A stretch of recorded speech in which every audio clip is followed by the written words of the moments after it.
नमस्कार दोस्तों, स्वागत है आप लोगों का टारगेट विद रिंकू चैनल में। तो दोस्तों अभी हम लोगों का जो सीरीज चल रहा है वह पेट के जो पेपर हुए हैं आज तक, तो उन पेट के सारे पेपर को हम सॉल्व करा रहे हैं। तो यह जो आज की हमारी क्लास है वह है जो पेट का पेपर 2023 में 28 अक्टूबर को हुआ था। तो 28 अक्टूबर के सेकंड शिफ्ट का पेपर है। तो आज हम उसको सॉल्व करेंगे और देखेंगे कि किस तरह से उसमें प्रश्न पूछे गए थे।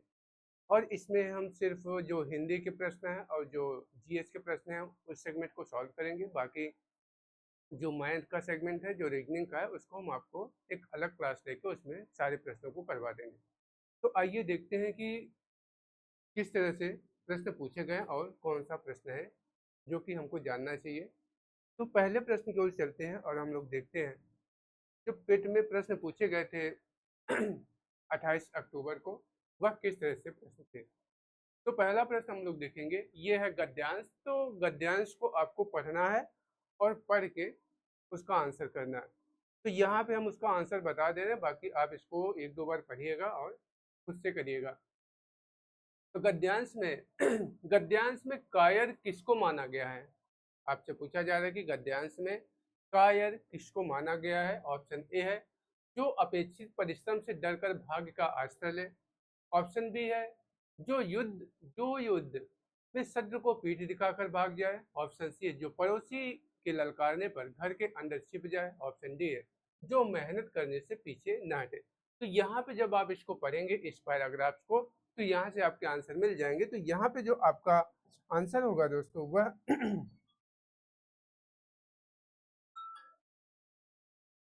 यहाँ पे जो आपका आंसर हो जाएगा वह क्या हो जाएगा, एक सेकेंड।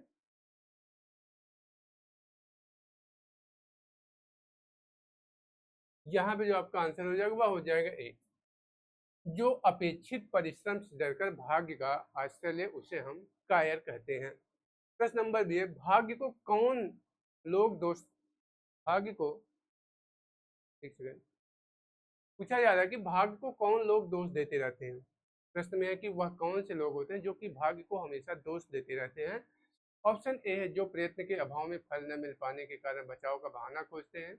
बी है जो परिश्रमशील होते हैं और सफल हो जाते हैं। सी है जो किसी भी परिस्थिति का सामना करने के लिए तैयार रहते हैं। तथा डी है जिनको पहले से पता होता है कि उन्होंने मेहनत नहीं की है और वे सफल होने वाले नहीं। तो यहाँ पे जो आपका सही आंसर हो जाएगा वह हो जाएगा ऑप्शन नंबर ए, जो प्रयत्न के अभाव में फल न मिल पाने के कारण बचाव का बहाना खोजते रहते हैं। प्रश्न नंबर 3 है परिश्रम शब्द कौन सी व्याकरणिक इकाई है? परिश्रम शब्द कौन सी व्याकरणिक इकाई मानी जाती है? ऑप्शन ए है सर्वनाम। ऑप्शन बी है संज्ञा। ऑप्शन सी है विशेषण तथा ऑप्शन डी है क्रिया विशेषण। तो यहाँ पे जो आपका सही आंसर हो जाएगा वह हो जाएगा विशेषण। जो परिश्रम शब्द है दोस्तों वह विशेषण की व्याकरणिक इकाई मानी जाती है। प्रश्न नंबर 4 है जब हम अपना चिंतन केवल भाग्यवाद को आधार मानकर करते हैं तब क्या होता है? प्रश्न है कि जब हम अपना चिंतन केवल भाग्यवाद को आधार मानकर करते हैं तो क्या होता है? हम पूरी तरह से मेहनत करते रहते हैं, हम सफल हो जाते हैं, हम लक्ष्य की प्राप्ति के लिए अपेक्षित प्रयत्न नहीं करते और असफल होते हैं। तो यहाँ पे आपको ऑप्शन नंबर सी सही हो जाएगा। प्रश्न नंबर 5 है जीवन में भाग्य का फल किसको मिलता है? प्रश्न पूछा जा रहा है कि जीवन में दोस्तों भाग्य का फल किसको मिलता है? एक सेकंड। जीवन में पूछा जा रहा है कि जीवन में भाग्य का फल जो होता है वह किसको मिलता है? भाग्य का जो फल होता है दोस्तों वह किसको मिलता है? तो ऑप्शन है जो भाग्य की अकेली चाबी से सफलता के ताले को खोलने का प्रयास करते हैं। ऑप्शन बी है जो भाग्य के सहारे बैठे रहते हैं और प्रतीक्षा करते रहते हैं कि अली बाबा की सिमसिम वाली गुफा का द्वार कब खुलता है। सी है जो परिश्रम की चाबी के साथ भाग्य की चाबी मिलाकर सफलता का ताला खोलने का प्रयास करते हैं। आपका ऑप्शन नंबर ए यहाँ पे सही हो जाएगा। ऑप्शन नंबर सी आपका बिल्कुल सही है। अब आइए नेक्स्ट प्रश्न की तरफ चलते हैं और देखते हैं हमारा अगला प्रश्न क्या है। तो दोस्तों ये डीआई का प्रश्न है। डीआई को हमने आपसे कहा है कि हम इसकी एक अलग क्लास लेंगे और उसमें जितने भी डीआई के प्रश्न पूछे गए हैं अभी तक पेट में उसको हम सॉल्व कराएंगे। तो इसको हम लोग यहाँ पे स्किप करते हैं, हम लोग चलेंगे जो जीएस के प्रश्न है उसको देखेंगे। हाँ, ये है जीएस का प्रश्न। तो आइए देखते हैं जीएस का प्रश्न क्या हमसे पूछा जा रहा है। प्रश्न है, कोलकाता स्थित फोर्ट विलियम कॉलेज का स्थापना वर्ष 1800 में किसके द्वारा की गई थी। आपसे पूछा जा रहा है कि 10 जुलाई 1800 ईस्वी को फोर्ट विलियम कॉलेज की जब स्थापना की जाती है तो उसकी स्थापना किसके द्वारा की जाती है, और लॉर्ड विलियम बेंटिक के द्वारा, या फिर रिचर्ड वेलेस्ली के द्वारा, या फिर वारेन हेस्टिंग्स के द्वारा, या फिर जोनाथन डंकन के द्वारा। तो दोस्तों यहाँ पे आपको बताना है कि जो कलकत्ता में फोर्ट विलियम कॉलेज की स्थापना होती है वह किसके द्वारा की गई थी, तो वह की गई थी रिचर्ड वेलेस्ली के द्वारा। ऑप्शन नंबर आपका यहाँ पे बी सही हो जाएगा, इसकी स्थापना रिचर्ड वेलेस्ली के द्वारा की गई थी।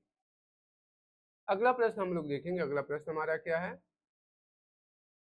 स्वतंत्र भारत में उत्खनन किया गया पहला हड़प्पा स्थल निम्नलिखित में से कौन सा था।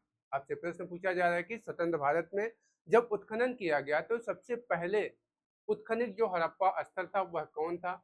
ऑप्शन ए है कालीबंगा, ऑप्शन बी है देशलपुर, ऑप्शन सी है लोथल तथा ऑप्शन डी है रोपड़। तो यहाँ पे आपको बताना कि वह कौन सा स्वतंत्रता के बाद कौन सा सबसे पहले पूरा स्थल खोदा गया, अर्थात किसकी खुदाई हुई, तो वह आपका था रोपड़। ऑप्शन नंबर आपका डी सही हो जाएगा कि वह स्थल था दोस्तों रोपड़। अगला प्रश्न हम लोग देखेंगे प्रश्न नंबर 28। और प्रश्न नंबर 28 में क्या दिया है तो उसको थोड़ा सा हम लोग ऊपर करके देख लेते हैं। प्रश्न नंबर 28 क्या है दोस्तों, तो इसको देखेंगे। जो प्रश्न नंबर आपका 28 है यह क्या है,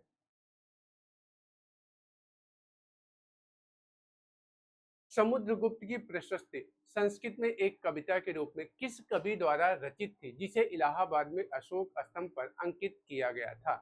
आपसे पूछा जा रहा है कि समुद्रगुप्त की जो प्रशस्ति थी उसमें संस्कृत में एक कविता के रूप में किस कवि द्वारा रचित थी जिसे इलाहाबाद में अशोक स्तंभ पर अंकित किया गया था। अर्थात आपको उस कवि का नाम बताना है जो कि प्रयाग प्रसिद्ध की रचना की थी संस्कृत भाषा में। ऑप्शन ए है भारवी, ऑप्शन सी है बी है भास, ऑप्शन सी हरिसेन तथा ऑप्शन डी है वारभट्ट। यहाँ पे जो आपका सही आंसर हो जाएगा वह हो जाएगा हरिसेन। ऑप्शन नंबर सी आपका यहाँ पे बिल्कुल सही हो जाएगा कि वह कवि कौन थे दोस्तों, तो वह कवि थे हरिसेन। एक सेकेंड, पेन का कलर हम लोग चेंज कर देते हैं। प्रश्न नंबर 29 है, खिज्र खान दिल्ली का शासक था, निम्नलिखित में से किस राजवंश से संबंधित था। दिल्ली का शासक जो खिज्र खान था दोस्तों, आपसे पूछा जा रहा है कि निम्नलिखित में से वह किस राजवंश से संबंधित था। ऑप्शन ए है तुर्की राजवंश, ऑप्शन बी है तुगलक राजवंश, ऑप्शन सी है सैयद राजवंश तथा ऑप्शन डी है लोधी राजवंश। तो आपको बताना है कि जो खिज्र खान था उसका संबंध किस वंश से माना जाता है, तो वह था दोस्तों आपका सैयद वंश का शासक था। ऑप्शन नंबर सी आपका बिल्कुल यहाँ पे सही हो जाएगा। अब हम लोग अगले प्रश्न की ओर चलते हैं और देखते हैं हमारा अगला प्रश्न क्या है। प्रश्न नंबर 30। प्रश्न नंबर 30 देखेंगे दोस्तों। प्रश्न नंबर 30, तो आइए देखते हैं। सॉरी, प्रश्न नंबर 30 हम लोगों का क्या है,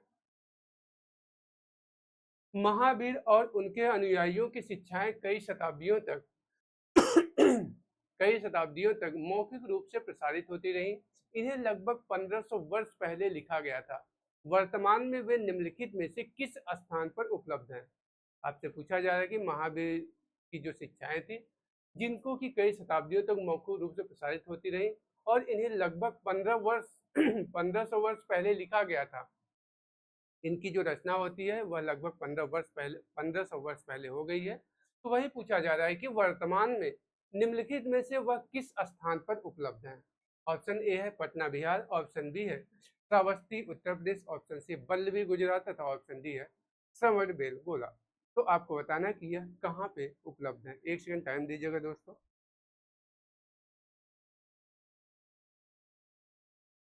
तो यहाँ पे जो आपका सही आंसर हो जाएगा दोस्तों वह हो जाएगा option number C, Vallabhi Gujarat में वह आपको देखने को मिलती है, उपलब्ध है। प्रश्न नंबर 13 है, 31 है, उसको हम लोग देखते हैं। प्रश्न नंबर 31 क्या है।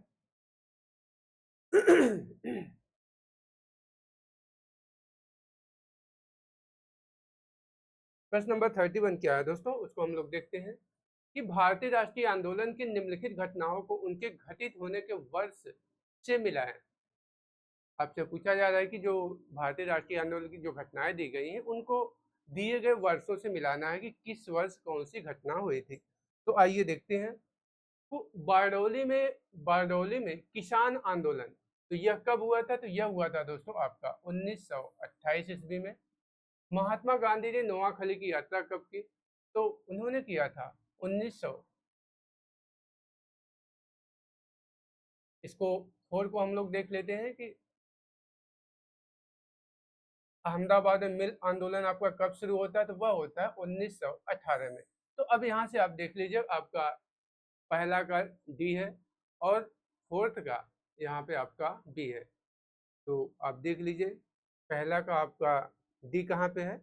ये है पहला का डी, और फोर्थ का कितना है? फोर्थ का बी है आपका, फोर्थ का बी। तो आपका ऑप्शन नंबर सी सही हो जाएगा कि पहले का डी और फोर्थ का बी है, तथा दूसरे का सी, तीसरे का ए है। दूसरे का आपका सी है ये, तथा तीसरे का ए है। तो कहने का मतलब कि बारडोली में किसान आंदोलन कब हुआ था? 1928 में हुआ था। महात्मा गांधी ने नोआखली की यात्रा कब की? तो वह की थी 1946 ईस्वी में। गांधी जी ने लंगोटी पहनना कब शुरू किया था? आपसे पूछा जा रहा है कि गांधी जी ने लंगोट पहनना कब शुरू किया था? तो वह किया था 1921 ईस्वी में गांधी जी ने लंगोट पहनना शुरू किया था। तथा अहमदाबाद में मिल मजदूरों की हड़ताल कब होती? तो वह होती दोस्तों 1918 ईस्वी में। आपका यहाँ पे आंसर जो होगा वह हो जाएगा ऑप्शन नंबर सी, बिल्कुल सही हो जाएगा। अगला प्रश्न हम लोग देखते हैं कि वर्ष 1922 में अशोक आंदोलन को निलंबित करने के बाद गांधी जी को अहमदाबाद में गिरफ्तार कर लिया जाता है और कितने वर्षों के साधारण कारावास की सजा सुनाई जाती है? आपसे पूछा जा रहा है कि वर्ष 1922 में जब अशोक आंदोलन का स्थगन हो जाता है तो उसके बाद गांधी जी को गिरफ्तार कर लिया जाता है, और गांधी जी को गिरफ्तार करने के बाद उनको कितने वर्षों के साधारण कारावास की सजा सुनाई जाती है? ऑप्शन ए है 4 वर्ष, ऑप्शन बी है 3 वर्ष, ऑप्शन सी है 8 वर्ष, तथा ऑप्शन डी है 6 वर्ष। तो यहाँ पे आपका सही जो आंसर हो जाएगा वह हो जाएगा दोस्तों 6 वर्ष। जब अशोक आंदोलन के स्थगन के बाद गांधी जी को गिरफ्तार किया जाता है तो गिरफ्तारी के बाद उनको 6 वर्ष की साधारण कारावास की सजा सुनाई जाती है। प्रश्न नंबर 33 है, भारत सरकार अधिनियम 1935 भारत के लिए ब्रिटिश संसद द्वारा पारित सबसे लंबा अधिनियम था। मूल रूप से पारित अधिनियम बहुत लंबा होने के कारण दो अलग अलग अधिनियमों में विभाजित किया गया था, अर्थात भारत सरकार अधिनियम 1935 और इसमें ऑप्शन दिया गया ढाका सरकार अधिनियम 1935, या फिर बर्मा सरकार अधिनियम 1935, या फिर वाइट सरकार अधिनियम 1935, या फिर कृष्ण सरकार अधिनियम 1935। तो यहाँ पे आपका जो सही आंसर हो जाएगा वह हो जाएगा बर्मा सरकार अधिनियम 1935। अगला प्रश्न हम लोग देखेंगे। अगला प्रश्न हमारा क्या है, आइए देखते हैं। प्रश्न नंबर 34। तो प्रश्न नंबर 34 को देखते हैं दोस्तों। प्रश्न नंबर 34 क्या है? बंगाल के विभाजन के पूरे भारत में लोगों को क्रोधित कर दिया था और डेल्टा आंध्र प्रदेश में स्वदेशी आंदोलन हुआ। इसे निम्नलिखित में से किस नाम से जाना जाता था? आपसे प्रश्न पूछा जा रहा है कि जो ये बंगाल के विभाजन ने पूरे भारत में लोगों को क्रोधित कर दिया और डेल्टा आंध्र में स्वदेशी आंदोलन शुरू हुआ, तो इसे निम्नलिखित में से किस नाम से जाना गया? ऑप्शन ए है होम रूल आंदोलन, ऑप्शन बी है वंदे आंदोलन, ऑप्शन सी है वंदे मातरम आंदोलन, तथा ऑप्शन डी है क्रांतिकारी आंदोलन।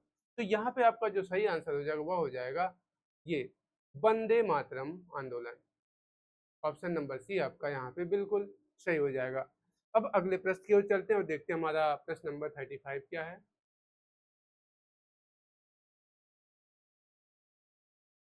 प्रश्न नंबर 35 क्या है दोस्तों? तो उसको हम लोग देखते हैं। प्रश्न नंबर 35 पूछा जा रहा है कि निम्नलिखित में से किसे ब्राउन कोयला कहा जाता है, अर्थात निम्नलिखित में से किसे भूरा कोयला कहा जाता है?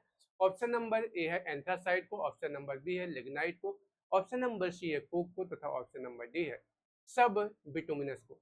तो आपसे पूछा जा रहा है कि किसको भूरा कोयला कहा जाता है?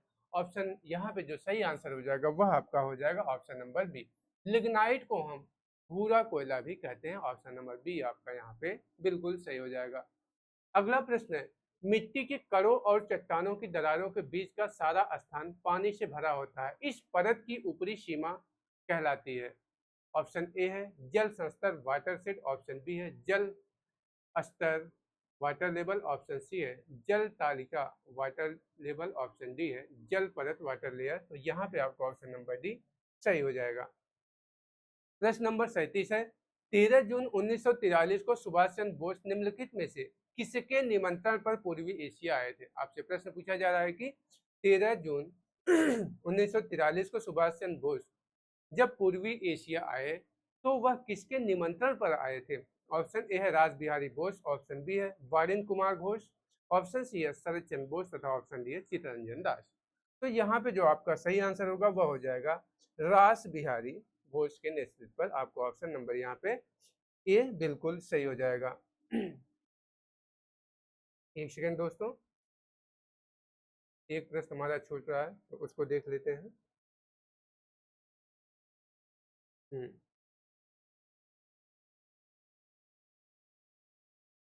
प्रश्न क्या पूछा जा रहा है?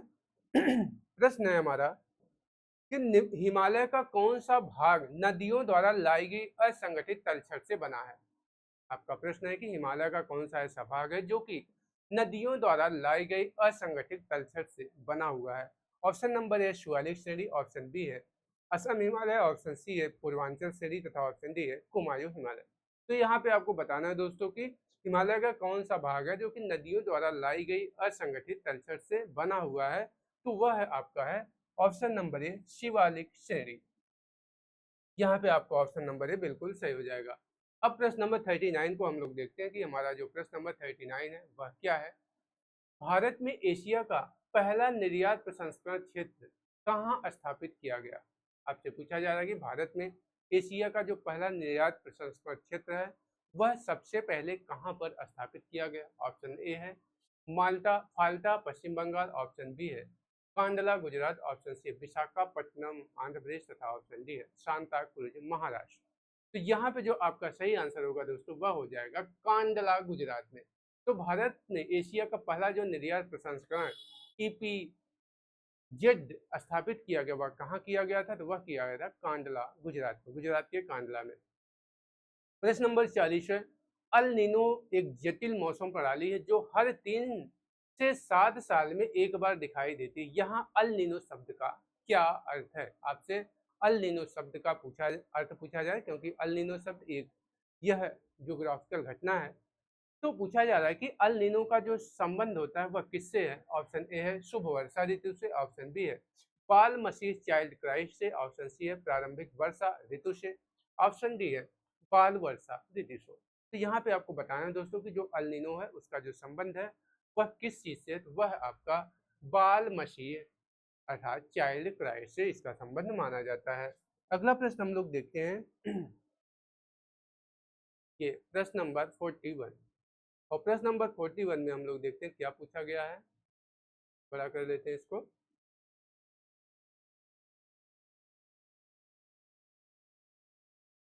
एक सेकंड,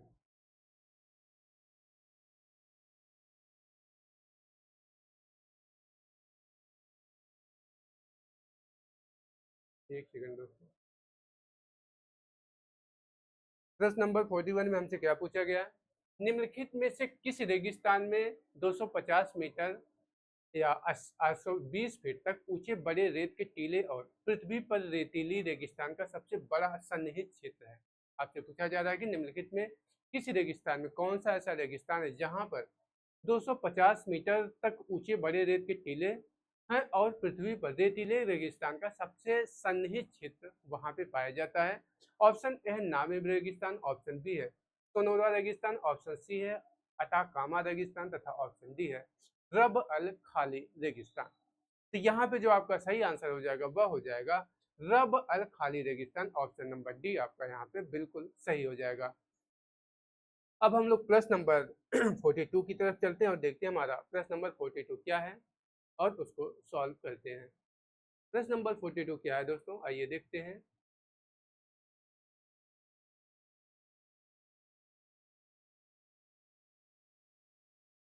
एक सेकंड,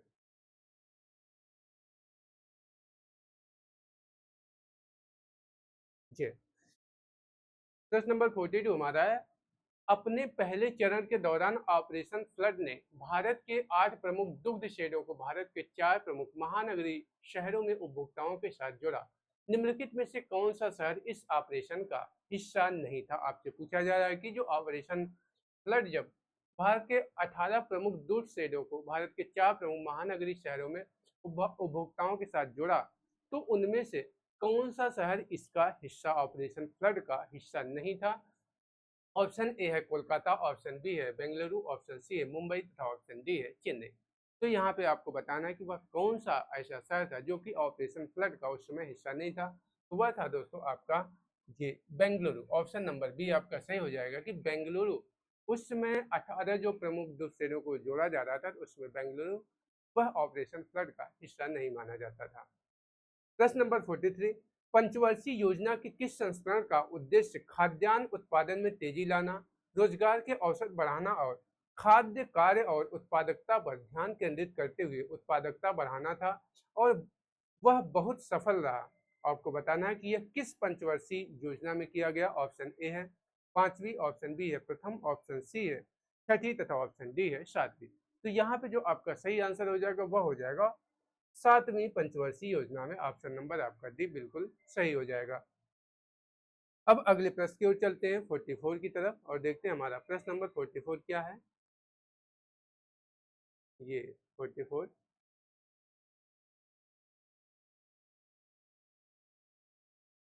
प्रश्न नंबर 44 क्या है दोस्तों? निम्नलिखित में से कौन भारतीय आर्थिक नियोजन के जनक थे?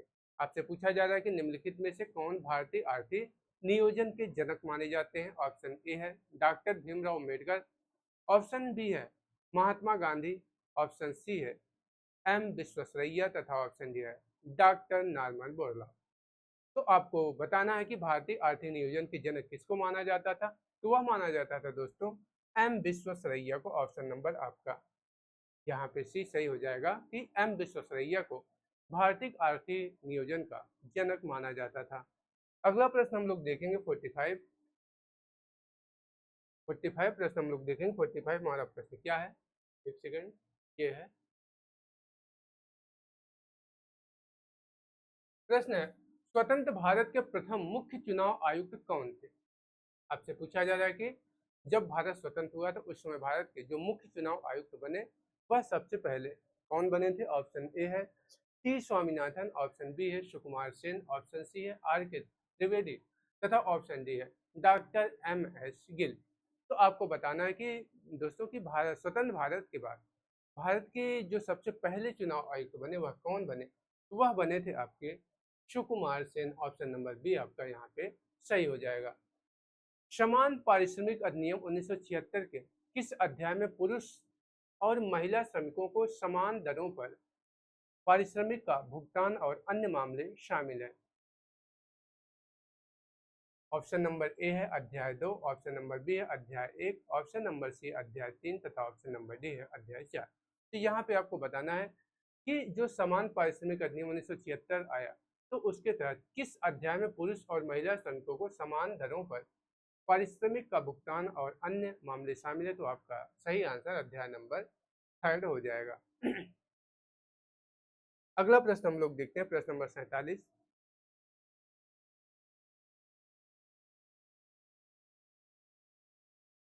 प्रश्न नंबर 47 हम लोग देखेंगे कि प्रश्न नंबर 47 हमारा क्या है।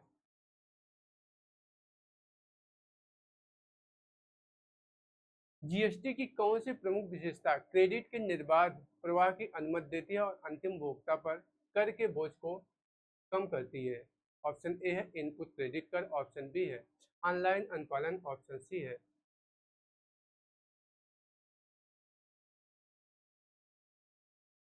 ऑप्शन जीएसटी की कौन सी प्रमुख विशेषता क्रेडिट के निर्बाध प्रवाह की अनुमति देती है और अंतिम उपभोक्ता पर कर के बोझ को कम करती है? ऑप्शन ए है इनपुट क्रेडिट कर, ऑप्शन बी है ऑनलाइन अनुपालन, ऑप्शन सी संरचना कर, ऑप्शन डी है गंतव्य आधारित कर।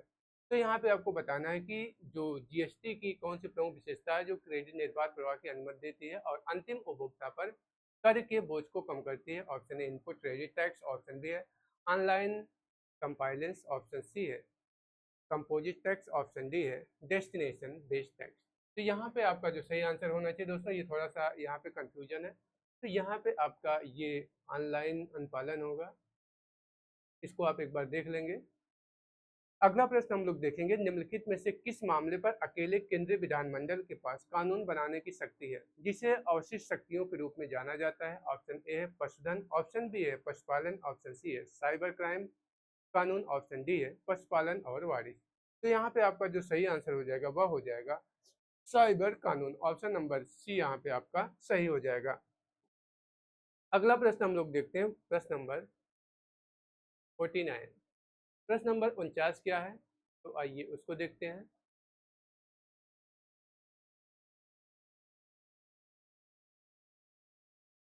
प्रश्न नंबर 49, निम्नलिखित में से किस जानवर में अच्छी तरह से विकसित जल संवहनी तंत्र पाया जाता है। आपसे प्रश्न पूछा जा रहा है निम्नलिखित में से कौन सा वह जानवर है जिसमें कि कौन सा वह जानवर है जिसमें कि अच्छी तरह से विकसित जल संवहनी तंत्र पाया जाता है, अर्थात किस जानवर में जल संवहनी तंत्र well developed water vascular system पाया जाता है। ऑप्शन ए है स्टारफिश, ऑप्शन बी है स्पंज, ऑप्शन सी है हाइड्रा तथा ऑप्शन डी है जेलीफिश। तो यहाँ पे जो आपका सही आंसर हो जाएगा दोस्तों वह हो जाएगा स्पंज, आपका ऑप्शन नंबर बी यहाँ पे सही हो जाएगा।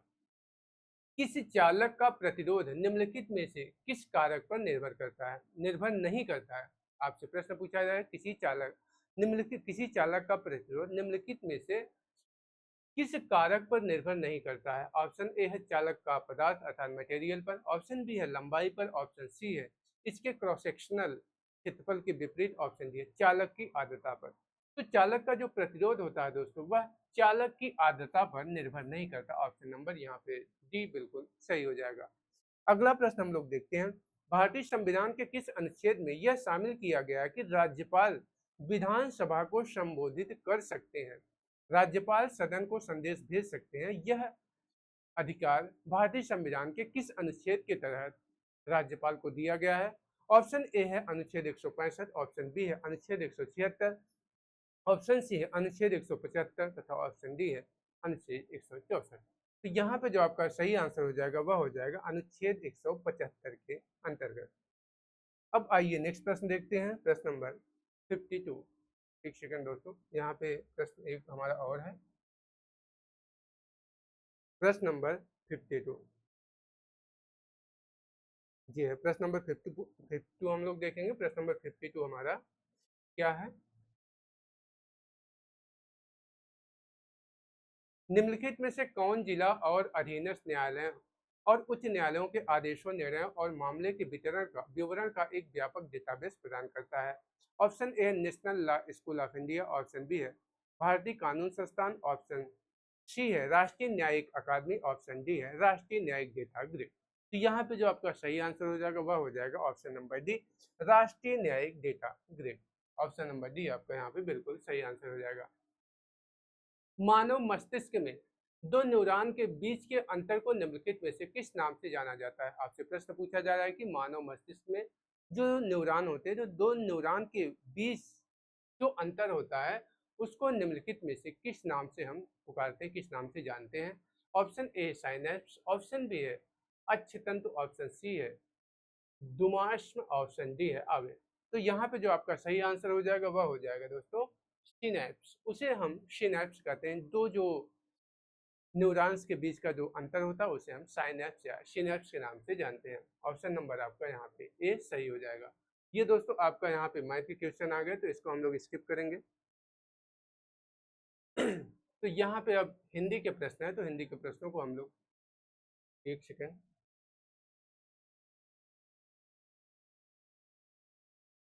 थोड़ा सा देखते हैं, इधर प्रश्न आपके हिंदी के अगर होंगे तो।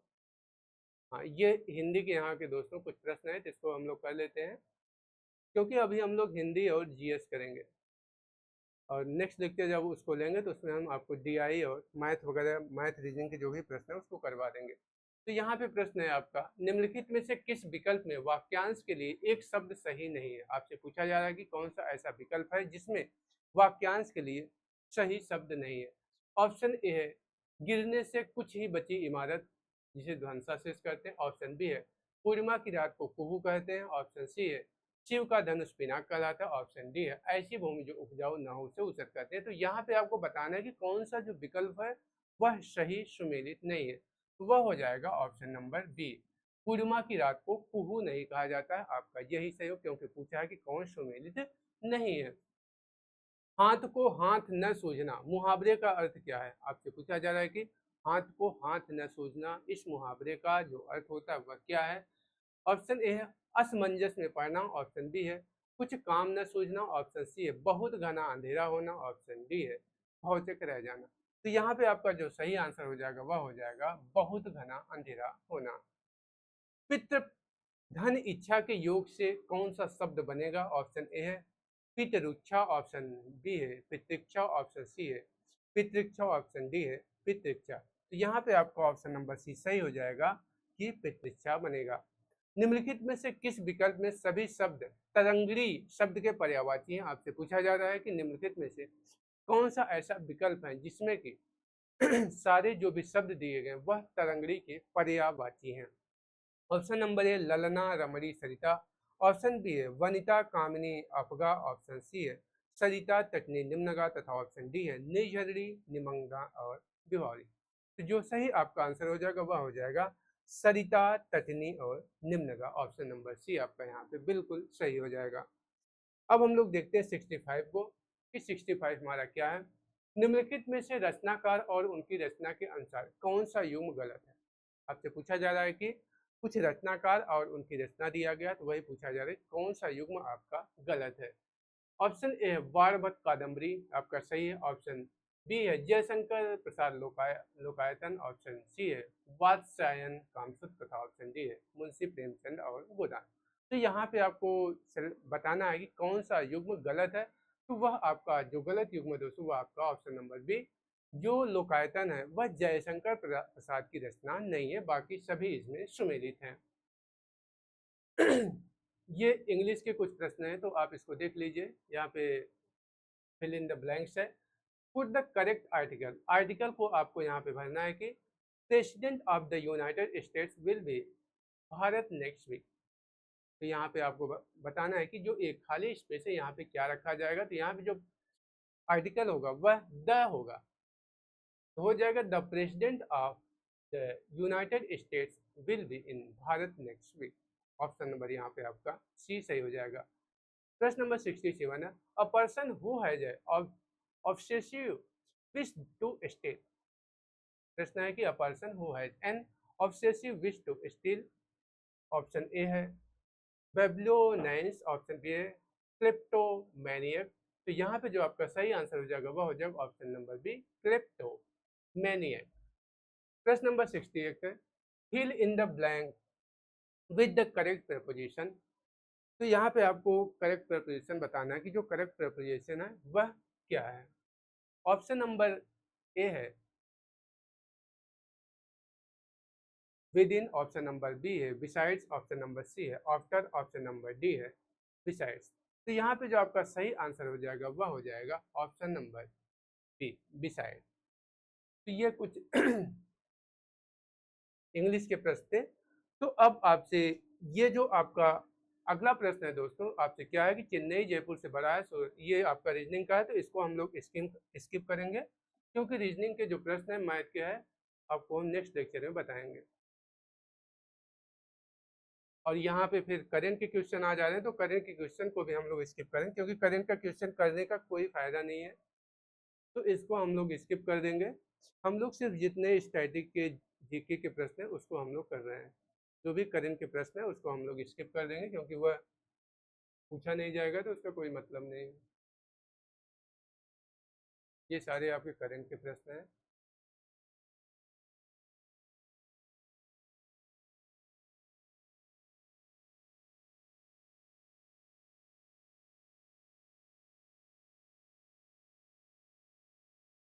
ये सारे दोस्तों आपके करेंट के ही प्रश्न हैं।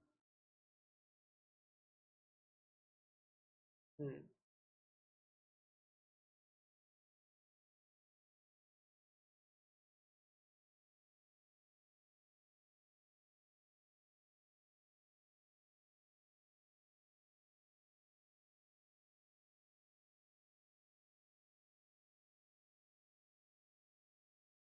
यहाँ से हम लोग देखेंगे 89 से, भारत के पहले नियोजित आधुनिक शहर की आधिकारिक भाषा निम्नलिखित में से कौन सी है। आपसे प्रश्न पूछा जाएगा कि भारत की जो पहला नियोजित शहर है उसकी जो आधिकारिक भाषा है वह निम्नलिखित में से कौन सी है। अंग्रेजी, पंजाबी, हिंदी या हरियाणवी। तो यहाँ पे जो आपका सही आंसर हो जाएगा वह हो जाएगा अंग्रेजी। ऑप्शन नंबर आपका ये सही हो जाएगा। ऑप्शन नंबर प्रश्न नंबर 19 है और क्या है उसको हम लोग देखते हैं। प्रश्न नंबर 19 को इसको थोड़ा सा ऊपर करते हैं। ये प्रश्न नंबर 19 क्या है दोस्तों, तो निम्नलिखित में से किससे संबंधित एकमात्र उदाहरण जब भारत के राष्ट्रपति ने अपनी वीटो शक्ति का प्रयोग किया था। आपसे प्रश्न पूछा जा रहा है कि भारत ने अपनी जो वीटो शक्ति उसका प्रयोग कब किया था। ऑप्शन ए है हिंदू कोड विधेयक, ऑप्शन बी है दहेज निषेध अधिनियम, ऑप्शन सी है पीएससी पेप्सू विनियोग अधिनियम, ऑप्शन डी है भारतीय डाकघर संशोधन विधेयक। तो यहाँ पे आपका जो सही आंसर हो जाएगा वह हो जाएगा भारतीय डाकघर संशोधन विधेयक। ऑप्शन नंबर डी आपका यहाँ पे बिल्कुल सही हो जाएगा। अगले प्रश्न की ओर चलते हैं और देखते हैं हमारा अगला जो प्रश्न है वह क्या है दोस्तों। अगला प्रश्न प्रश्न नंबर 91। प्रश्न नंबर 91 क्या है तो उसको हम लोग देखते हैं। प्रश्न नंबर 91 है ऋषि मनु के अनुसार पुरानी पवित्र नदियों सरस्वती और दृष्टदती के बीच का भूभाग किस नाम से जाना जाता था। ऑप्शन ए है ब्रह्मावर्त, ऑप्शन बी है इंद्रप्रस्थ, ऑप्शन सी है वर्णावत, ऑप्शन डी है तक्षशिला। तो यहाँ पे जो आपका सही आंसर हो जाएगा वह हो जाएगा ब्रह्मावर्त। तो ऋषि मनु के अनुसार पुरानी पवित्र नदियों सरस्वती और द्वादशी के बीच का जो भूभाग था उसे हम ब्रह्मावर्त के नाम से जानते हैं। ऑप्शन नंबर आपका ए सही हो जाएगा। राष्ट्रीय समुद्र विज्ञान संस्थान का मुख्यालय निम्नलिखित में से किस स्थान पर है। ऑप्शन नंबर ए है Kochi Kerala, option number B है डोना पौला गोवा में, ऑप्शन नंबर सी है मुंबई महाराष्ट्र में, तथा ऑप्शन नंबर डी है विशाखापट्टनम आंध्र प्रदेश में। तो यहाँ पे जो आपका सही आंसर हो जाएगा वह हो जाएगा ये डोना पोला। ऑप्शन नंबर बी यहाँ पे आपका बिल्कुल करेक्ट आंसर हो जाएगा। प्रश्न नंबर 93 है निम्नलिखित में से किस भारतीय स्वतंत्रता सेनानी ने फिट्स फॉर सेल्फ कल्चर नामक पुस्तक लिखी थी। ऑप्शन ए है रविन्द्रनाथ टैगोर ने, ऑप्शन बी है लाला लाजपत राय ने, ऑप्शन सी है लाला हरदयाल ने, तथा ऑप्शन डी है बाल गंगाधर तिलक ने। तो यहाँ पे जो आपका सही आंसर हो जाएगा वह हो जाएगा option number B Lala Lajpat Rai. अगला प्रश्न हम लोग देखेंगे प्रश्न नंबर 94। प्रश्न नंबर 94 हम लोग देखेंगे। प्रश्न नंबर 94 क्या है, उस जल डमरू मध्य का नाम बताइए जो जावा सागर को हिंद महासागर से जोड़ता है। आपको बताना है कि वह कौन सा ऐसा जल डमरू मध्य है जो कि जावा सागर को हिंद महासागर से जोड़ता है। ऑप्शन नंबर ए है फार्मोसा जल डमरू मध्य, ऑप्शन नंबर बी है फास्फोरस जल डमरू मध्य, ऑप्शन सी है सुंदर जल डमरू मध्य, ऑप्शन डी है मलक्का जल डमरू मध्य। तो आपको बताना है कि वह कौन सा जल डमरू मध्य है जो कि जावा सागर को हिंद महासागर से जोड़ता है। तो वह आपका है दोस्तों सुंडा जल डमरू मध्य। ऑप्शन नंबर सी आपका बिल्कुल सही आंसर हो जाएगा। चलते हैं प्रश्न नंबर 95 की तरफ और देखते हैं 95 क्या है।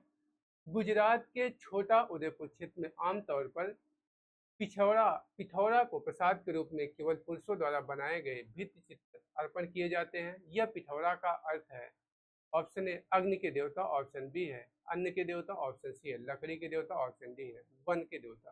तो यहाँ पे जो आपका सही आंसर हो जाएगा वह हो जाएगा ऑप्शन नंबर सी लकड़ी के देवता। अब यहाँ पे आपका गद्यांश दिया गया है और इस गद्यांश को आप पढ़ेंगे और पढ़ के आपको यहाँ पे आंसर करना है। तो हम आपको आंसर बता दे रहे हैं, आप इसको गद्यांश को एक दो बार पढ़ लीजिएगा। तो यहाँ पे प्रश्न क्या है कि मानवता कब खिल उठती है। आपसे पूछा जा रहा है कि मानवता जो होती है दोस्तों वह कब खिल उठती है, जब पिछड़ों को सहारा दिया जाता है, या फिर जब एक एकाधिक धर्मों को मानने वाले साथ रहते हैं, या फिर सी जब सभी में स्थित एक परमात्मा को ही एकमात्र सत्य स्वीकार किया जाता है, जब सभी का आध्यात्मिक विकास होता है। तो यहाँ पे आपका जो सही होगा वह हो जाए जब पिछड़ों को सहारा दिया जाता है। ऑप्शन नंबर ए बिल्कुल सही हो जाएगा।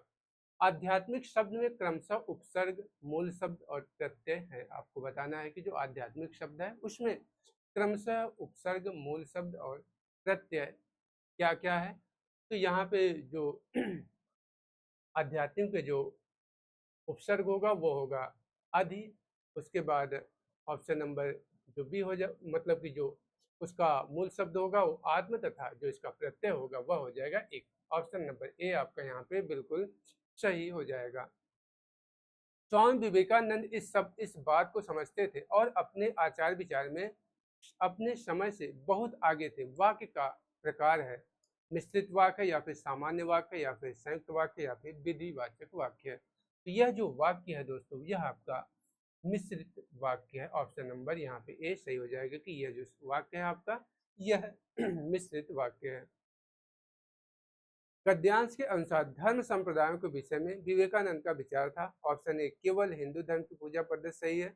सभी धर्म समान है और धर्म संप्रदायों की अनेक रूपता जायज और स्वाभाविक है। तो यहाँ पे आपका बी सही हो जाएगा कि सभी धर्म आपके समान होते हैं। प्रश्न नंबर 100 है और इसमें क्या है तो उसको देख लेते हैं हम लोग।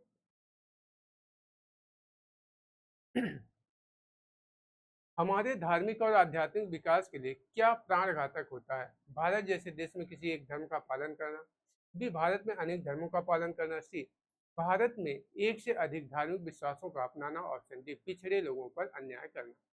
तो यहाँ पे जो आपका सही आंसर हो जाएगा वह होगा भारत जैसे देश में किसी एक धर्म का पालन करना, यह हमारे लिए धार्मिक और आध्यात्मिक विकास के लिए एक प्राणघातक होगा। तो यहाँ दोस्तों आपका हिंदी और जीएस के जो प्रश्न थे हमने उसको यहाँ पे आपको एनालिसिस करवा सॉल्व करवा दिया। अब नेक्स्ट क्लास में जो इसकी अगली क्लास होगी उसमें आपको मैथ रीजनिंग के जो प्रश्न है वो डीआई के तो उसको सॉल्व करेंगे। तब तक के लिए धन्यवाद दोस्तों।